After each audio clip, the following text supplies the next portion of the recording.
Good afternoon. So I'll be taking you through a topic called assertiveness today, right? Absolutely. So the both objectives will be met. So that's my promise. So let's have some participation also. Jump in whenever you feel like. Let's make it more interactive and as much energetic as possible, right? Okay. So the four topics under this will be kinds of behavior. Learn to say no. Very, very important trait, but we all miss on this. Very difficult to say no, right? So I don't know, by the nature, probably we Indians are like that. If someone asks something, we can't say no. We may probably say, I'll do something, we'll see. But we feel uncomfortable to say no, right? Very difficult trait, but very important one to have too. And lastly, we come to self-esteem and confidence, right? Okay, what are the different types of behavior? The behavior pattern of all individuals can be divided into broadly three types. Number one, aggressive. So we have been talking about aggressive from the day one. So I gave an adjective to my name, A, as aggressive, right? So what does aggressive mean? So see, aggressive usually people what they do is they always link aggressive to a negative trait. I would say it is not. Being aggressive is not it is not a negative trait. You can view it very, very positively. Aggressiveness means you are taking action from within. So you are self-motivated, you are taking action, you are ready to learn, you are open. This is what aggressiveness is. In whatever you do, in terms of relationships, in terms of your day-to-day work, if I am in a corporate, why would I say that I am aggressive? So Nivedita gave a small this thing. I was surprised when Arun said he was aggressive. Okay, so what aggression means? I give you a small example of what happened when we let out Veritos to the airport, right? The speed governor issue, the whole thing. I would call myself aggressive because there was a boss sitting on my head, right? It was a strike like a situation which is very critical for a branch. So if that happens, the whole branch will come to a standstill. He never came out. I went out there. I was not shouting. I was just negotiating with them. I would call this character as aggressive. That is the reason I have given my aggressive as an adjective to my name. So hope you understand what aggression means, right? So next comes assertiveness. The thing what I said in the introduction, the art of saying no where required and art of saying yes where required. This is assertiveness. Please don't say yes when you want to say a no. Rishi, I come and ask you, Rishi, please, can you, I am a very good friend of yours. I come to you and say, Rishi, please, so you know so much about Bhagavad Gita. Can you make me a, say, 100-page case study and give it to me by say the weekend? Please, Rishi, please, I am in bad need of it. Please, can you do it? I know you can. I've heard you. You know so much about Bhagavad Gita. Please don't say no to me, yaar. Come on. It is. I'll be delighted. I'll be so happy to go through that. Please, by weekend. Please, come on. I know you can. Be difficult. I can give you guidelines. I can guide. It is not difficult. It is not possible for you to give a 100-page case study on whatever it is by the weekend to me. Come what way, in whatever way I ask you. Say no. Sorry, it's not possible. No problem. See, what we all fear of rejection. Say what might be you may think yeah, he's such a good friend of mine. If I say no, probably he'll think wrong of me. No, it will not happen. Be sure of it. I can give you a number of examples where I have said no. Initially the person feels bad, but after that he will come back to you. He will understand, yes, he said no, it is good for me. He would not have given, he said no, it's right. It's no offenses, no nothing. So that is going to happen eventually. So no issues. Learn to say no where you want to say no. Right? Similarly, learn to say yes also. So that is assertiveness. Sometimes you can. I ask you to make a presentation in next 1 hour on a topic on Bhagavad Gita, similar to say what ma'am said right now. You can do it. Right? You want to say yes, but somehow you have fear inside you. What if I am not able to prepare myself? What if I do something wrong? So say, ma'am, probably can I do it tomorrow? Again, this is not a trait. This is, I can say, opposite to assertiveness. Say yes, I can. So you can. So you want to, but somehow you are holding yourself. Don't do that, right? So this is about assertiveness. So third, so first behavior was aggressive. Second was what, Shrita? Assertiveness. Third comes passive. So passive is, I can say, completely opposite to aggressive, right? So you are holding yourself, not opening up. See, in training, what happens? Passive participants are there. They don't want to learn. They are closed. As sir keeps saying, they are closed. They are passive. They are not involving themselves. They are into themselves. Introvert kind of a personalities. So this is called passive. So we should not be passive. I would say it's always better to be assertive and aggressive more than being passive. Not saying passive is also a very wrong trait. You need to be passive at points, but being passive all the times is not right for you or the surroundings or for the aura, right? So this is about passive. So these are the broad three types of behaviors: aggressive, assertive, and passive. Okay, learn to say no. So I'll give you an example now. So right now we just did a kind of a role play where I showed that Rishi was not saying no. So let me tell you a scenario where I said no. Sorry.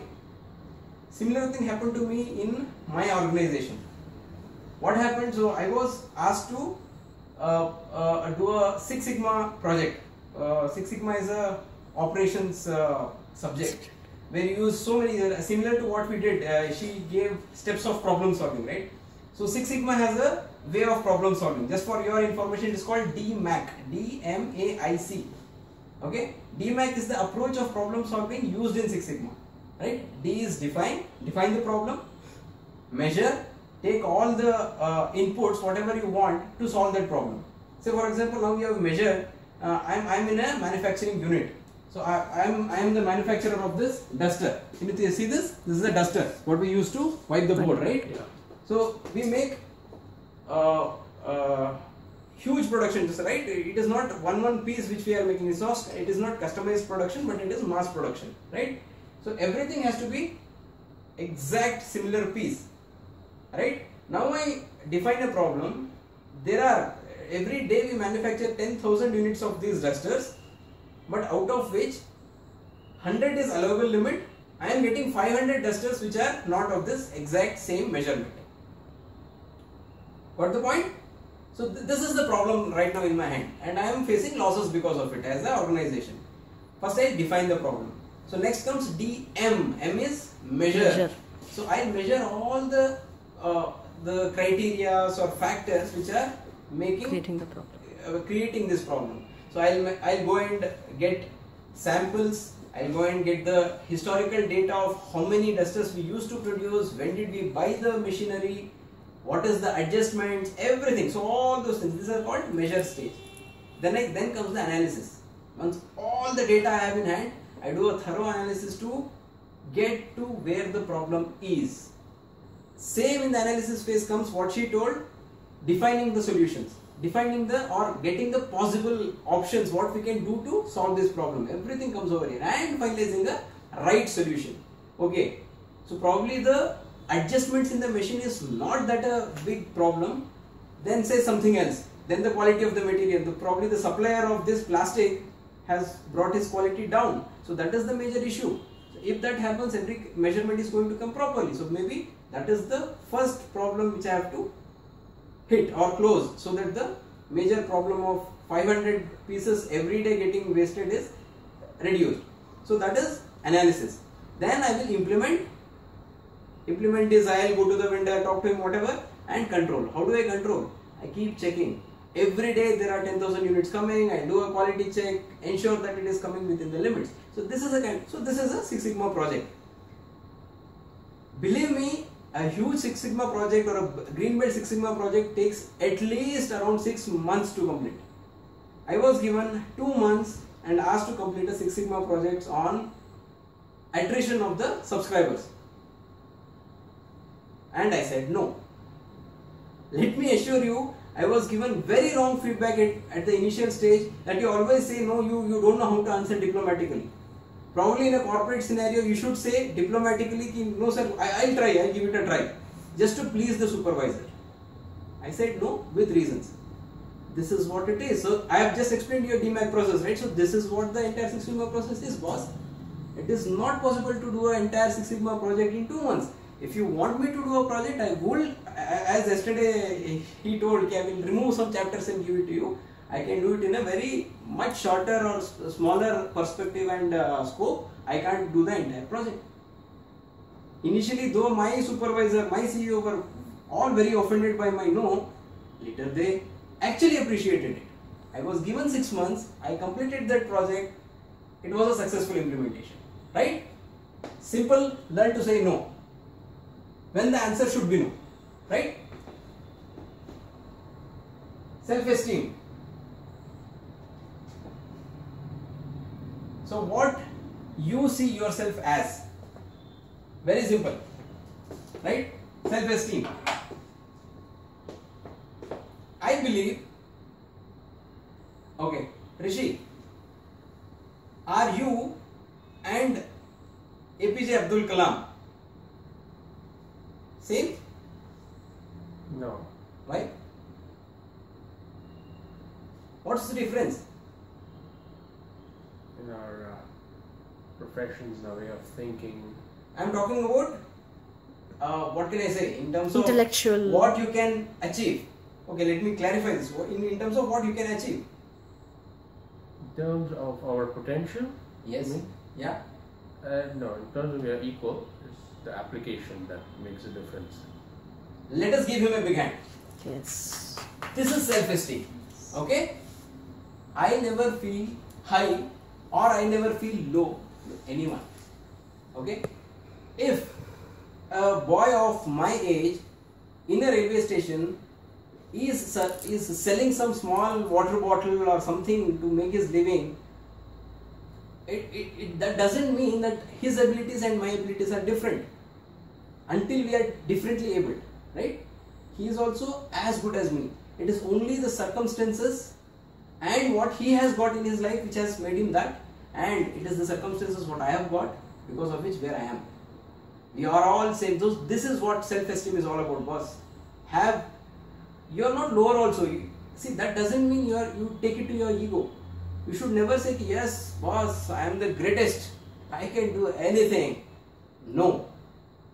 You are equal to everyone. You have things to learn from even a small child to a 100-year-old buzurg. Right? Agree to it or not? So this is self-esteem. So, okay. Stay confident. So I'll just read out the point, then I'll come to the explanation.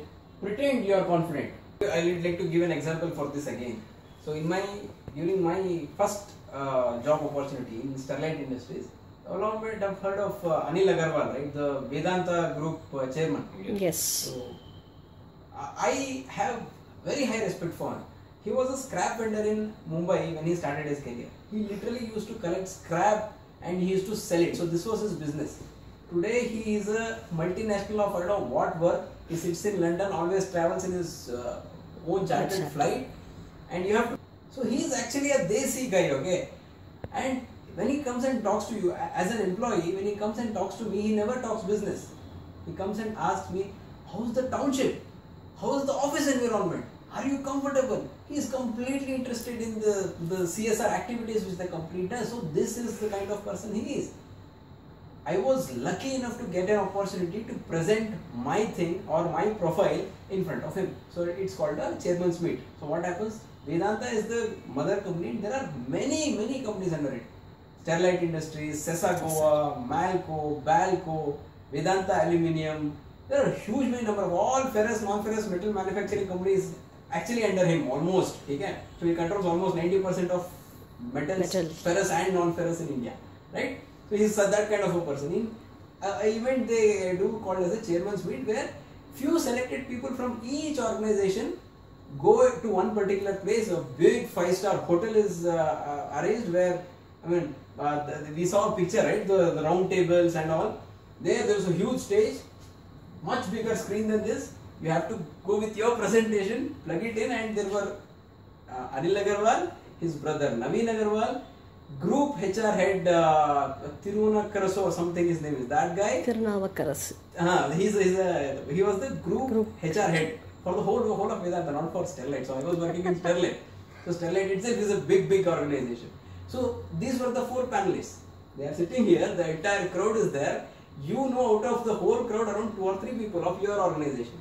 Every other person is someone else. So I went there and stood there. That was my first job. Let me tell you, I was shit scared. And come on, I was talking in front of Anil Agarwal. He is like I have a very high regards to him. I was scared and I was not able to control. And that fear actually came in my voice. I presented it. It was a 20-minute presentation. I presented it for the sake of presenting. I was not able to confidently convey what I actually wanted to convey. This will go only if the first thing what we talked about, that self-esteem. That yes, he may be Anil Agarwal, I may be a very small employee in his organization, but his circumstances has took him where he is today, and I have all possibilities of reaching that position. So why to fear? We put my viewpoints across, right? So if that had come to my mind at that point of time, I would have been lot more confident in that presentation. Even to this date, I slightly regret that day when I got a chance to talk in front of those people, and it was not that. Everyone encouraged, everyone said it was a good presentation, but I know somewhere inside that I didn't do it to the fullest of my abilities, right? So this is about pretend you are confident. That time I had to do that. Yeah. At least I had to pretend. I should have pretended that I am confident so that I could deliver a good presentation. Okay, when you meet people, look them in the eye. Very important. So we have discussed this a lot number of times. You look into the eye, that gives the confidence, and you are not bluffing basically. You are talking sense. You are genuine. So all these things are conveyed when you look into the eyes and talk. Have time for hobby, dance, music. I believe in this. Enhance confidence. Whatever hobby you have, please give time for that. Give time for that. Maybe it is not what is earning money for you. Still, you have to make sure that you give time for it, because you become confident. Because that is your hobby, you tend to do good at it, right? So I have a hobby of drawing, so I know I draw well. So that gives me confidence, right? Know what you are. Self-realization. Yesterday Shweta asked me. Yes, self-realization is very important. So stay in that level, don't go above, don't go below. So you understand what you are, that gives you that confidence. Rehearsal is the best confidence builder. I agree. And see, to be honest with you, I never used to rehearse. Me being CARS, that the first kind of a person who jumps and then understands what it is, I always used to do that. But and we actually went through the postures, how we are standing, closed, open.